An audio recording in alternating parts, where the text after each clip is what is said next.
Welcome to the program, Shazia Shekib. Thank you very much.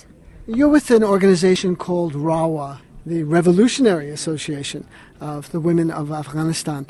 Explain what it is. What does it do? When was it formed? Who founded it? RAWA, the Revolutionary Association of the Women of Afghanistan, was founded in 1977 by Mina, the leader, and few other intellectual women in Kabul during Russia. And the aim was to bring freedom, democracy, social justice, and human rights. And we're fighting against Russian occupation in Afghanistan. And we're the only political organization made by Mina at that time. And because of the very difficult circumstances for intellectuals to struggle in Afghanistan, they had hard times. They had to leave Afghanistan. They based in Quetta province of Pakistan, where Mina made a school for refugee boys and girls, healthcare centers, literacy classes for women, and handicraft centers. But unfortunately, after the 10 years of this foundation, Mina was assassinated by KGB of Russia, the intelligence, and Gulbuddin Hekmatyar, the leader of Hizb Islami. She was assassinated. But fortunately, the followers of Mina followed her way, and for up till now, for 30 years, they have been struggling to achieve all those values that Mina wished to achieve all. And although we get a lot of threats, although we have a lot of enemies, but still we are underground. We think that to struggle, we have to be safe, and we have to be secure. That's why we are underground, and we use different captions and names for our activities.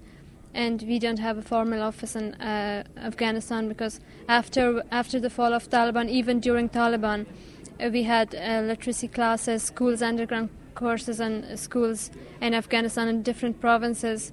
For the first time, RAWA was the one to give the pictures and the movies of the crimes by jihadis and by Taliban to the media and to the webpage, which is well known, RAWA's webpage.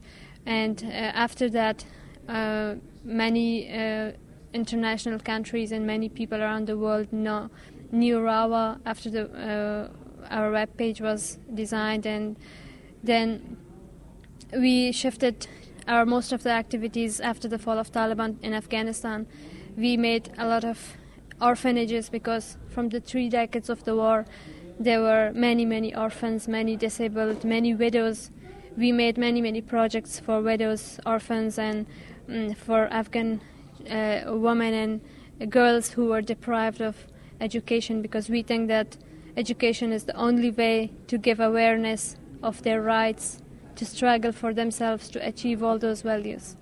Now we're speaking at the University of Maryland, right outside of Washington, D.C., but I noticed that you are using not your real name. You also requested people not to photograph you. Is there fear even here, if you become known in the United States, that when you return to Afghanistan, you may get into some difficulty? Yeah, as I told at the conference, that for Afghan women, especially when you are a political activist in Afghanistan, it is dangerous to struggle. It is risky, but we take these all risks. We struggle because we think that a woman beside man can bring a change. Altogether, we can do something for Afghanistan, which is very forgotten country, war-hidden country, and I'm not afraid to be killed, but to do something, to bring a change, to struggle, I think we should be alive, and we should struggle. You decided to study psychology. Why? After the 3 decades of war, and after the fall of Taliban, I went to Kabul. I decided to study psychology because most of the population in Afghanistan, most of the women, even men, have psychological problems. Because many women have lost their sons, many women have lost their daughters, many of their daughters were raped in the wars, many of the young boys were killed in the wars, and they lost their husbands. There are only more than 60,000 widows only in Kabul, and most of them, at least all of them, have psychological problems. They have high blood pressures, they have psychological different problems. I thought that if I study psychology, I can help Afghan women, Afghan girls, to give them, to cure them, and to tell them how to resist and how to struggle to struggle and to bring a change for themselves. And when did you join RAWA? After it was during Russian. I was 3 years old when my family left Afghanistan. We based in Peshawar, where there was a refugee camp. We were not able to afford to go to the rent houses, which were very expensive, because we left everything in Afghanistan. We were just with one cloth. And so Peshawar is in Pakistan? Yes, Peshawar in Pakistan, in the north part of Pakistan. We were in a RAWA camp. They had a camp in Peshawar. We heard from the people that there was a camp, free houses and free school and health cares for people. We went there. My mother became a teacher in RAWA school. After 5, I joined RAWA school. I studied there. Then I grew up to become a RAWA member, as my mother was, and she encouraged me. My father really encouraged me because he's really open-minded and well-educated person. That's why I thought that RAWA is the only organization which can struggle for women, which is the only political organization for women and can do something for women in Afghanistan. And recently you went to Australia. What was your experience there? Many RAWA members, they go around the world in different countries for tours, for speaking tours. I was also invited by a group of supporters in Australia. We have a group of supporters in Australia. They invited one of RAWA members, and this time I got the opportunity to go to Australia. And I was there for 1 month, and I visited more than 8 cities, big cities of Australia. I had a very busy schedule, all the time speeches, events and interviews. I had a great experience. The most important thing was to raise awareness about the real situation in Afghanistan and to give them a message, to put pressure on their governments to stop following U.S. in Afghanistan and following bad U.S. policies in Afghanistan. And we got a great response, and we got great supporters, and that's why this was the main reason to raise awareness and also to fundraising for RAWA, because it's very important. Without financial support, we can't do our activities. We need financial support, and we are really having financial problems. So this was the main aim, and raising awareness was the most important. And Australia has troops in Afghanistan as well? Yeah, about 1,100 Australian troops are there, based in Uruzgan province of Afghanistan. Yeah. And is this your first visit to the United States? Yeah, it is the first. Yeah. So what do you think? It's great. It's a big experience. A country which has always given us sadness, sufferings, and miseries. And when you come here and see with your eyes, it's personally, I get sad to see everything here with all these possibilities that they have here. Still they are conquering, they are still occupying, attacking, invasion, and giving miseries to different people. But I'm proud that there are ordinary U.S. people like the veterans for peace and the veterans of Iraq against war and families of the veterans who are really resisting and really struggling. I really appreciate, RAWA really appreciate that there are really good U.S. people that they are against the war and they are raising their voices. And we have also a group of supporters here in the U.S. that many times RAWA members has visited U.S. and they have had these tours to speak out and to see. It's a great experience. Why do you think President Obama is doubling the number of troops in Afghanistan and is expanding the war? As he said, when he came first, he gave a lot of promises to people that he will bring a change and he will do something different from what Bush did. And he said to send another 30,000 troops to Afghanistan to get a good result from the war and to bring peace and to bring security. But RAWA thinks that it's useless to send another 30,000 troops to Afghanistan because the troops that are there from 40 countries, they are failed in 8 years, proof that they are failed. They never changed the situation. Even the situation got worse as it was during the Taliban. During Taliban, at least, if there were a lot of crimes, everything was banned for women, at least people felt a bit secure because there were no rapes. There were no rapes. There were rapes during jihadis, during 92 to 96. But during Taliban, a bit security was good than during jihadis. But now the number of rapes increased, the number of self-immolation among Afghan women, suicides, burning themselves increased. And because they feel the only way to get rid of all these miseries by putting petrol on themselves and burning themselves. And in the west provinces of Afghanistan, it's the most because they have like neighbors with Iran, and a bit they have known about their rights. They know that what's their rights, and they want to struggle, and they find no way other to resist and struggle, and they just feel the only way to get rid of all these miseries to self-immolate. This is the increased during these 8 years. So this proved that they are useless to send another 30,000 troops who can't keep their own security. Even they are afraid of their own security, how they can give us that security and peace.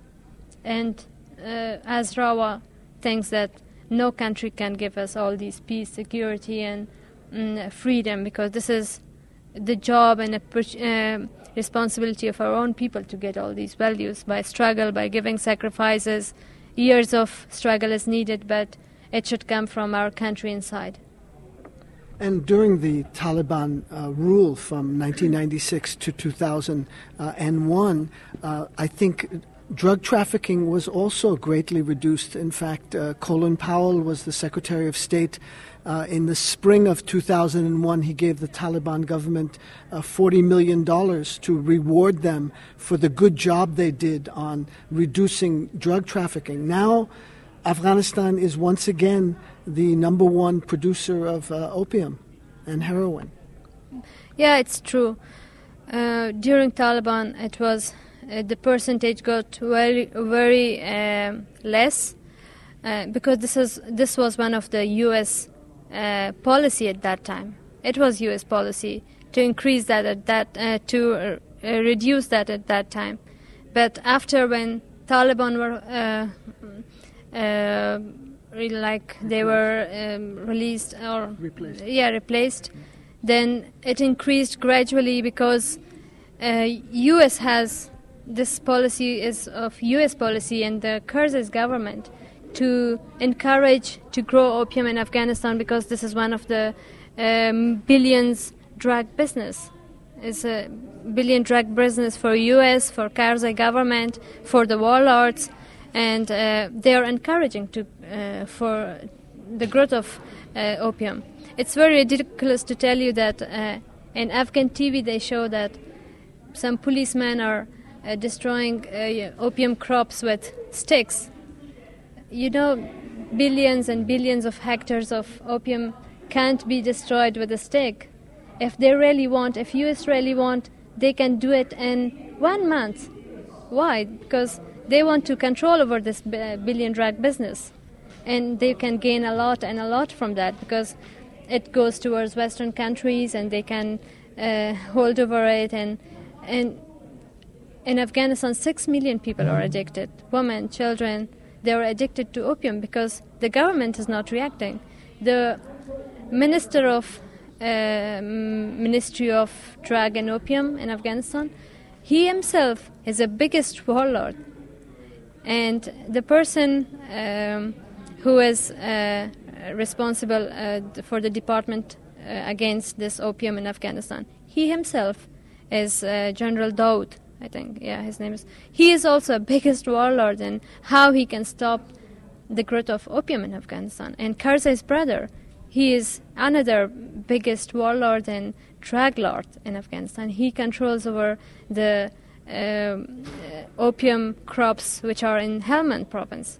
And Karzai has hand with him because how he can't stop his own brother from growing opium. So this shows it that this is one of U.S. interests in Afghanistan, that they can't stop, they don't want to stop it. And the 8 years proved that the opium cultivation increased 4,400% times higher than it was in 2001. I've heard Malila Joya, the minister, a member of parliament from Farah province in western Afghanistan. She was thrown out of the parliament because she challenged the warlords and called them criminals who should be brought to justice. She has said more or less in these words that the situation for women today is at least as bad, if not worse, than under the Taliban. Does that sound accurate to you? But I heard her saying many times that she has been on tours in different countries. I've heard that she said it is as worse as it was during Taliban. Maybe she, in some place, she has said the thing that you said, but I think that the situation for women got worse. Because if during Taliban they were living in their houses, no schools, no jobs, at least they were not raped. At least there were not self-immolation. At least there were no poisoning, no acid attacks. Only there were executions and cutting of hands of the thief who were doing theft. And a woman like Zarmina was executed during Taliban. There were few, but there were not rapes. There were no self-immolation, but now it has increased because there's no security. There's no peace for them to live. Although they go to schools, although they go to university, some of the women have jobs, but the percentage is very few. Only 5% of women can go to schools. They can go to have jobs. It's just in Kabul and big provinces. But if you go outside in the villages, outside in the districts, faraway provinces, you will not find any women going to schools or having jobs. They are inside their houses because they are not secure, and they are all illiterate. And now people say that Afghan women removed burqas. We think that now burqa is not a big problem for Afghan women. During Taliban it was compulsory to wear burqa, but now because of no security, women in the villages, women outside in other provinces, they wear burqas for their security, for their safety. Who supports the Taliban in Afghanistan? The Taliban were the first. There are different types of Taliban. Taliban like from Chechnya, and there were Taliban from Pakistan. They were grown up in madrasas in Pakistan. They were given education. They were supported by U.S. U.S. supported Pakistan to build up these madrasas, to give that religious studies in the madrasas to Taliban, and told them that if you go for jihad and if you go to fight, you will go to paradise and this and that. And they were sent to Afghanistan. Pakistan was the one, Iran was the other country to support all these different groups in Afghanistan, different fundamental groups and Taliban groups. They got the support of Pakistan, made by Pakistan and supported by US in Afghanistan. They were sent to after 1996 when jihadis were there. And I think the most first country that supported them was Pakistan and US, and now they're themselves stuck in this difficulty. Pakistan, who created problems for Afghan people, supported different groups, Taliban and jihadis and different Islamic groups. Now they are themselves stuck in that. There is a saying that a person who digs a well is in the well, and now they are facing that difficulty themselves. Now, you're from the majority Pashtun community, but there are many different ethnic and linguistic groups in the country, the Tajik, the Uzbek, the Turkmen, the Hazara, Nuristani, so many. How does the country hold together when there are so many different languages, so many different forces that pull at it? All these difficulties, ethnic groups fighting against each other, Shia against Sunnis and Tajiks against Hazaras and Pashtuns against Hazaras, these were not before Russian in Afghanistan. There were few difficulties, tribal difficulties. They were very less in number. But after the Russian, these were all created by these different fundamentalist groups and warlords. They wanted to make each tribe fight against other. This was a justification for different countries to invade Afghanistan, to fight for their own, to fulfill their own strategies and policies in Afghanistan.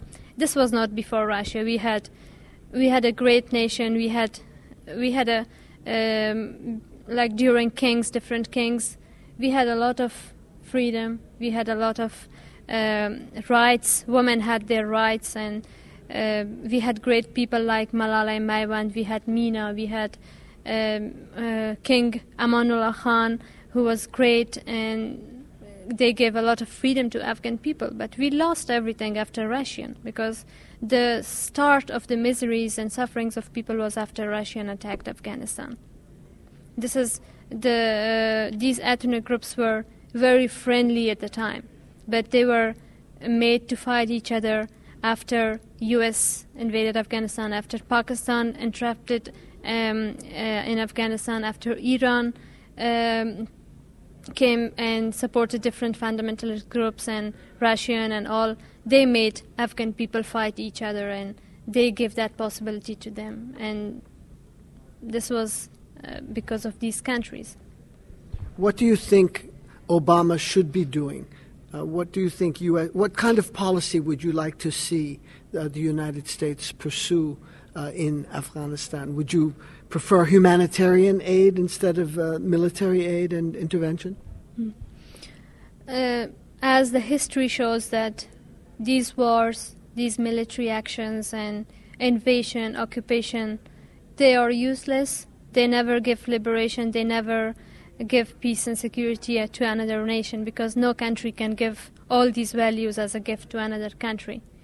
And if they're really honest, if Obama is really honest, they can do something else. They can, not through army, but they can do that through local organizations, local NGOs, and trustable Democrats or organizations like RAWA or any other Democrat organization, individuals who really want to bring a change. They can do that through aids and humanitarian aids, not through the army. Army is not for those things. They should just leave Afghanistan. The army and the troops who are from different countries in Afghanistan, they should just leave before they are driven away from true Afghan people. But then some people say, well, if the United States leaves tomorrow, there will be a massacre, there will be genocide, there will be chaos. Many people say this, and they ask RAWA that if these people will leave, there will be a civil war or there will be massacre, such things. We think that now there is a civil war. Now the civil war is going. From one side, we have the warlords who have power, who are doing crimes against human in Afghanistan.